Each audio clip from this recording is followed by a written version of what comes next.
সঠিকভাবে চেক করা হয়েছে। চলুন বন্ধুরা, এরপর আমরা সেই দমদার ভাইব্রেশন বেস টেস্ট করতে চলেছি।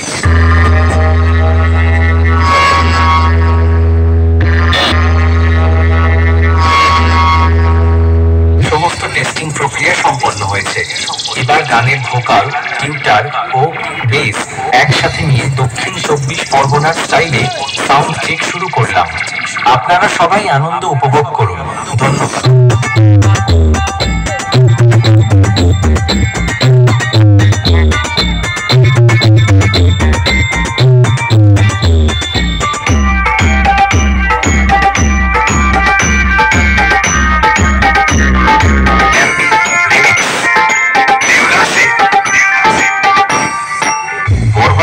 চড়া কালী পূজা যুব বক্স কমিটি প্রেজেন্ট 2000।